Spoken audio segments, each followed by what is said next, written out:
Hello, dear students. Good evening to everyone. So today is 22nd of May 2025 and हम कर रहे थे chapter 9 gravitation of 9th standard. ठीक है जी। तो कल हम जहाँ तक हमने कल gravity acceleration due to gravity के बारे में थोड़ा सा देखा था। ये क्या था, ये बात की शुरुआत हुई थी हमारे फ्री फॉल से कि कोई भी एक ऑब्जेक्ट है, अगर हम उसको फेंक दे, कोई भी अगर उसको फोर्स ना लगाएं तो बिल्कुल वो वर्टिकली सीधा सीधा नीचे गिरता है।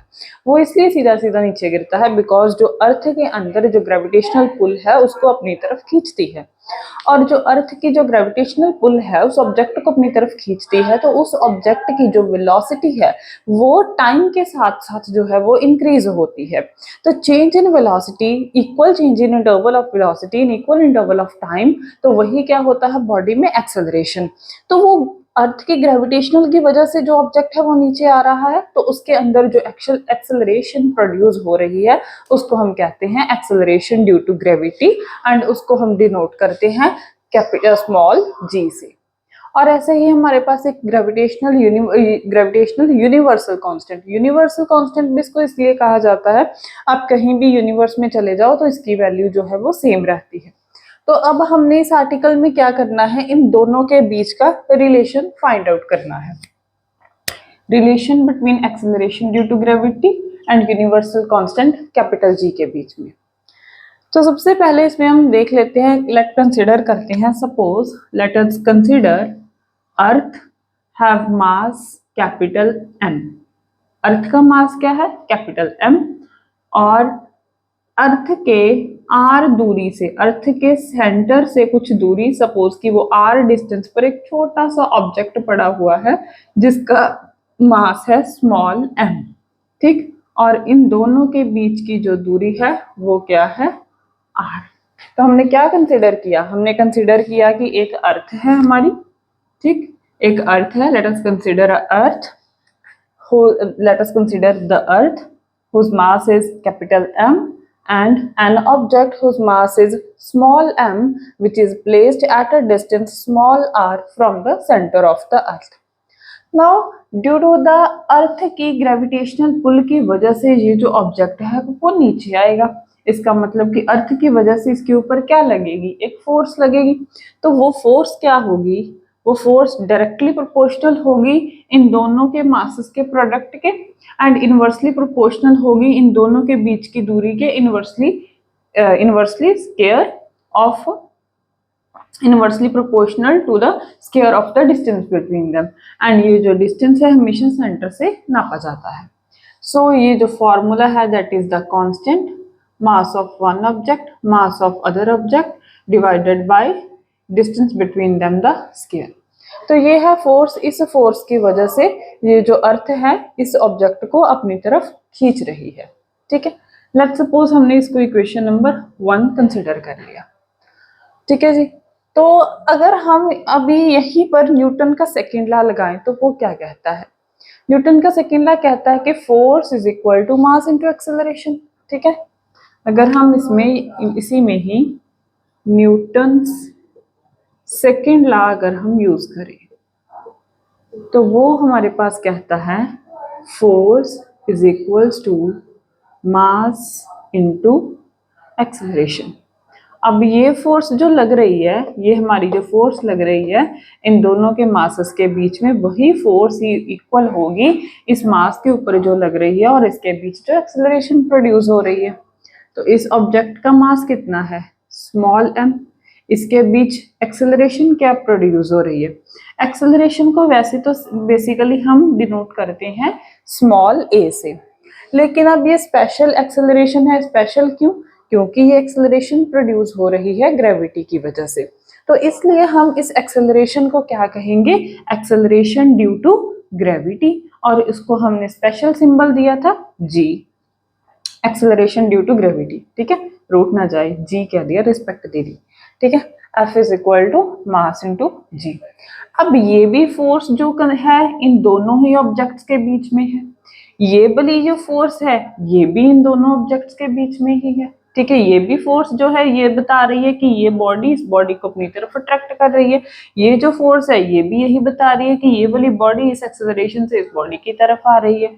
तो इसका मतलब कि ये दोनों ही फोर्सेस क्या होंगी, इक्वल होंगी। ठीक है, इक्वेशन 1 एंड इक्वेशन 2 क्या होगी, इक्वल होगी। सो फ्रॉम इक्वेशन 1 एंड 2 इन दोनों से हमको क्या मिलेगा, इन दोनों को इक्वल कर देंगे। F इसके बराबर है, F इसके बराबर है। इसका मतलब कि अगर इन दोनों की लेफ्ट हैंड साइड इक्वल है तो क्या होगा, इन दोनों की राइट हैंड साइड भी क्या होगी, इक्वल होगी।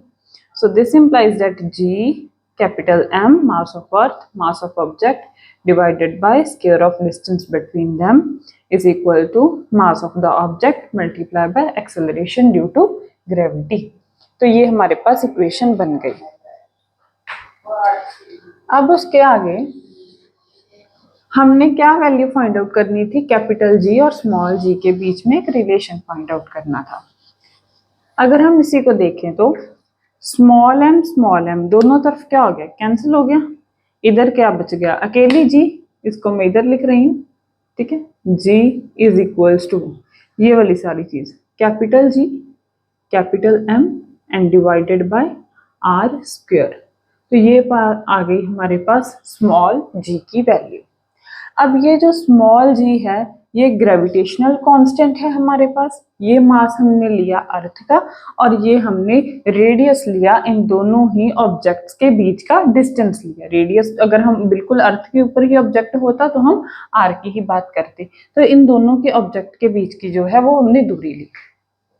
ठीक है, तो अगर मान लीजिए जो हमारी अर्थ है, अर्थ के बिल्कुल ऊपर ही ऑब्जेक्ट होता, ये हमारा आ गया मास अर्थ का, और यहाँ पर ही सपोज कोई छोटा सा ऑब्जेक्ट पड़ा है जिसका मास है हमारे पास m, और इसके बीच की इस टाइम दूरी क्या होगी, इसके बीच की इस टाइम दूरी होगी हमारे पास कैपिटल R। तो जनरली अगर हम g की वैल्यू निकाल कर देखें वो क्या आएगी, g m capital R square, इसकी वैल्यू जो है वो ये आएगी। ठीक है, तो इसके क्या पता चल रहा है, इससे हमको कुछ कंक्लूजन्स निकल कर आ रहे हैं। अब ये जो g की वैल्यू है पूरी अर्थ के लिए क्या होगी, ये कांस्टेंट होगी। अर्थ का मास क्या है, कांस्टेंट। g की जो वैल्यू है यूनिवर्सल कांस्टेंट है, कांस्टेंट। और r की value radius of the earth, constant. अब ये जो r की वैल्यू है बेसिकली अर्थ हमारी एलिप्स शेप की है थोड़ी सी, तो r की वैल्यू जो है वो हमारे पास ये इधर थोड़ी कम होती है और इस तरफ जो है इक्वेटर की तरफ थोड़ी ज्यादा होती है, पोल्स की तरफ थोड़ी कम होती है, जिस वजह से कोई जो स्मॉल g की वैल्यू है वो थोड़ी एक जगह कम ज्यादा हो सकती है। तो ये आगे स्पेशल केस बन जाता है, इसको हम बाद में डिस्कस करेंगे। नॉर्मली हम जो अर्थ का रेडियस है वो कांस्टेंट ही कंसिडर करते हैं बिकॉज बहुत ही थोड़ा सा फर्क है दोनों में। तो बेसिकली अगर हम अर्थ के लिए जो g की वैल्यू देखते हैं, अर्थ के लिए ये g की वैल्यू हो गई, ये m हो गया, ये r स्क्वायर हो गया। इसका मतलब कि ये जो g है ये सभी ऑब्जेक्ट्स के लिए क्या होगी, सेम ही होगी। ठीक है, चाहे मैं ऊपर से कोई स्टोन गिरा रही हूँ, ये मान लीजिए कि ये इतनी दूर पड़ा था, चाहे ये m है, ये 1 किलो का ऑब्जेक्ट है, चाहे फिर ये 10 किलो का ऑब्जेक्ट है, इसका मास तो कहीं पर भी नहीं आ रहा, जी यूनिवर्सल कांस्टेंट है। 1 किलो ऑब्जेक्ट के लिए भी वही चीज है और 10 किलो ऑब्जेक्ट के लिए भी वही चीज है। ठीक है, मास किसका है, अर्थ का। चाहे 1 किलो ऑब्जेक्ट फेंको चाहे 10 किलो ऑब्जेक्ट फेंको, अर्थ का मास भी सेम रहेगा। और ये r है, अगर ये दोनों ही पोजीशन पर है तो सेम r इसके लिए, सेम r इसके लिए। इसका मतलब ये कि g की वैल्यू जो है वो ऑब्जेक्ट के मास के ऊपर डिपेंड नहीं करती है। चाहे हम कितना भी कोई हल्का मास हो या फिर बहुत ज्यादा हैवी मास हो, तो g की जो वैल्यू है वो दोनों में सेम ही रहती है। जो बॉडी में एक्सेलरेशन प्रोड्यूस होती है ड्यू टू द ग्रेविटी, वो हमारे पास दोनों में सेम वैल्यू रहती है। उसकी वैल्यू भी हम आगे निकालते हैं। तो ये तो आ गया कि फॉर्मूले से भी हमको दिख रहा है कि कंक्लूजन इसके क्या क्या निकल कर आ रहे हैं। g is directly proportional to the mass of the earth, ये तो चलो यूनिवर्सल कांस्टेंट है। ठीक है, और directly proportional to the mass of the earth, अगर अर्थ का मास हमारा ज्यादा है तो g की वैल्यू भी ज्यादा है। मान लो कि अगर हमने मून ले लिया तो जैसा मून का मास होगा तो वैसी ही g की वैल्यू कम या ज्यादा होगी। And second is G is inversely proportional to 1/r²। इनवर्सली प्रोपोर्शनल कि अगर कोई ऑब्जेक्ट जितनी ज्यादा अर्थ से दूर जाए जा रहा है, ये वैल्यू इंक्रीज हो रही है, नीचे वाली वैल्यू इंक्रीज हो रही है, तो ये वाली वैल्यू क्या होगी, डिक्रीज होगी। एक वैल्यू बढ़ रही है, दूसरी वैल्यू डिक्रीज होगी, यही मतलब है इनवर्सली प्रोपोर्शनल का। अगर आर की वैल्यू कम हो रही है, कम हो रही है, कम हो रही है, इसका मतलब कि जी की वैल्यू जो है वो ज्यादा होगी। ठीक है, और अर्थ के लिए हम जी की वैल्यू, अर्थ का जैसे हम रेडियस फिक्स है तो इसकी वैल्यू जो है वो फिक्स हो जाती है। तो अर्थ के लिए इसकी पर्टिकुलर वैल्यू है वो भी हम निकाल लेते हैं, कितनी है इसकी। तो फॉर अर्थ, अगर हम अर्थ के लिए स्पेशली बात करें, फॉर अर्थ जो हमारे पास जी जो है वो यूनिवर्सल कांस्टेंट है। ठीक है, इसकी जो वैल्यू फिक्स है that is 6.67 into 10⁻⁻11 newton metre square पर kilogram square. And mass of earth जो है, मास ऑफ अर्थ भी हमारे पास फिक्स है और इसकी वैल्यू है हमारे पास 6.4 10⁻24 6.4 10⁻24 किलोग्राम। और अगर हम रेडियस अर्थ का देखें, रेडियस ऑफ अर्थ भी हमारे पास सेम है 6.4 इंटू 10⁻6 मीटर। ठीक है जी। तो अब फॉर्मूले में हमने ये सारी वैल्यूज जो है वो पुट कर देनी है। तो हम फॉर्मूले में सारी वैल्यूज पुट करेंगे तो जी की वैल्यू जो है वो हमारे पास निकल कर आ जाएगी। हाँ जी, चलिए पुट कीजिए अपनी अपनी नोटबुक पर G/m/r। तो G की वैल्यू क्या रहेगी 6.67 10⁻⁻11 multiplied by mass of earth 6.4 10⁻24 and divided by r², 6.4 10⁻6 whole square. तो इस जब सभी को हम कैलकुलेट कर लेंगे we get the result 9.8 metre per second square. आपकी मर्जी, आप चाहे स्लैश डालकर लिख लो या फिर ऐसे लिख लो -2, एक ही बात है। ठीक है जी। तो जी की वैल्यू जो आ जाती है that is the 9.8 metre per second square.